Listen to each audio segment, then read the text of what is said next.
bratty younger sister. Tell me if this sounds familiar to any of your family vacations. Mom, he's touching me. Mom, I'm hungry. Mom, are they there yet? Hey, Mom, he's on my side. Dad, she won't quit singing back here. And on and on and on with the whining and the complaining and the back seat of an air-conditioned car. Now, for those of you who don't know because you're too young to remember, air conditioning was an option on cars way back then. My poor parents. Here they are trying to do something nice for me and my brother, and all they got was grief from the back seat. Can you imagine, after hearing our word from Numbers this morning, Moses shaking his head, and he slams on the brakes, and he hands over the keys to the world's largest station wagon, and out comes a folded map of the promised land, and it falls on the ground, and he's just happy to leave his family vacation in the dust. Oh, those whiny Israelites. Moses has had enough, and the ungrateful clan that he is leading out of Egypt is calling for meat. God is angry, and Moses is just pure fed up. He calls out to God, "These aren't even my kids. Did I conceive all these people? Did I give birth to them? Meat? Where am I going to get meat in the middle of the desert?" It's one of these pastoral, or rather parental moments that Moses has when he just wants to pull over the car. He is spent, he is dried up, and he is running on fumes. And in today's world, we have a word for that. We call it burnout. Moses is burnt out, and he brings to God his own death wish and a few choice words. I can't carry them all by myself. They're just too heavy for me. Too heavy. Do you ever feel like the load that God has called you to carry is just too heavy? Do you ever say, God, I just can't take on one more thing? Any of us who have been called by Jesus into a life of faithfulness, no matter what kind of work we do, will find ourselves in this place. And with the best of intentions and all of the faith in the world, we're trying to lift that calling up and trying to mount the burden.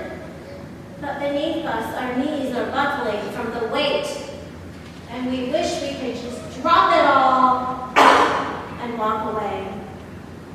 Life can get so very overwhelming. Moses surely must have felt this way, overwhelmed and unappreciated. Daily in their wilderness walk, Moses cried out to God on the people's behalf. God, just give them what they want. Lord, please give them what they need. And all through the wilderness, God gives Israel manna. It's the bread of heaven, sweet like honey. And for 40 years, there's always been enough. And the whole journey has been like a lesson in trust. Like God's faithfulness, the manna never fails. But Israel trades its trust in for greed. And Israel wants more than enough, judging insufficient what God has already deemed sufficient. So they cry out, making their demands. We want meat! We want lots of meat! And Moses makes the same mistakes that many of us make. He gives in. He gives in to their greedy requests, and he cannot say no. Instead, Moses finds himself in a tizzy, asking God where he can possibly get enough meat to feed all these people, and he's throwing his hands in the air because he just can't carry it anymore. But God never asked Moses to feed the people meat.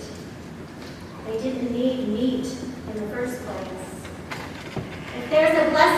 burden, there's also a blessing in the burnout. It makes us stop for a moment and take off our backpacks just to see what we're carrying in there. While the calling might be a holy one, we often carry things that God didn't even ask us to pick up in the first place. Moses was not called to carry the sin of Israel's greed, nor was he expected to deliver meat, as if the station wagon that he left way back in Egypt was filled with Coke pizza. It is so easy to trade the call that God puts on our lives for the demands of people that we meet along the way. They ask and we don't know how to refuse. And they pile on expectation after expectation, and it is exhausting. And somewhere along the journey, we have allowed others to dictate our calling, and then we've allowed those others to define our view of success. And I have to wonder if we pick up the burdens that other people give us simply because it's more manageable than answering God's call for us. If you're like me, you feel really good when you're able to check things off of your to-do list every day. We get praise from others and we take pride in ourselves for being so effective. Take the kids to school. Check. Meeting with this committee. Check. Meeting with that committee. Check. Death by meeting. Check. Check. Take some time for God. Oh. Sometimes we have to ask ourselves, is this what God requires of me, or is this just what people want from me? There's danger in living for the demands and praises of people, even if it's the people we serve. It's the danger of not only burnout, but of settling for dreams that are just too small. Moses and Israel could only think about meat for today, but God dreamed of a whole promised land, flowing with milk and honey. The blessing in the burnout is rediscovering that dream and finding out that beneath all the extra weights we carry in our own backpacks, there is still at the bottom of it all a calling. It's a God-given calling, and it's supposed to be heavy because it's a piece of God's big dream for the whole world. God longs for a day where every mouth is fed and where every child of God has a place to lie their head down in safety, and every tear is wiped away. And nothing short of this will do. All of us living faithfully are carrying slivers of that dream that God has, walking with God daily towards freedom. But it's not all going to happen in one day. Remember, it took the Israelites 40 years to get out of the desert. Sometimes, years may go by without you seeing the fruit of your labor. You teach for an entire year with kids who have seemed to tune you out. And you work for years raising awareness about oppression, but you don't see anybody free. You get discouraged, and you want to pick up a smaller, more manageable piece of this dream.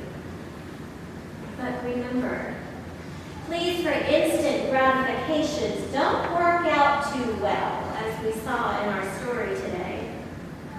So when you're at your wit's end, and you're tied up with red tape and all the paperwork and ready to just drop everything and walk away, remember that what is at the bottom of it all is where it started. And for Moses, it began in Egypt, where God heard the cries of people in bondage. This wasn't a family vacation. This was a freedom journey. There is at the heart of God a fire as inextinguishable as the dream it carries, a deep wellspring of love for the broken world. In the flickering of the burning bush,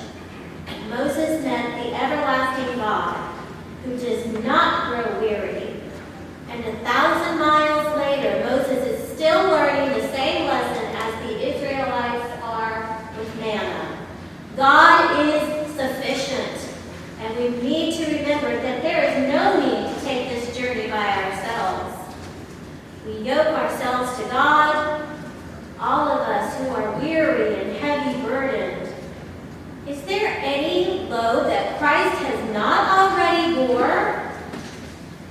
God tells Moses, gather 70 of the elders and bring them to the tent of the meeting. And I will take some of the Spirit that is on you and put it on them, so that you will not bear the burden of all of these people alone.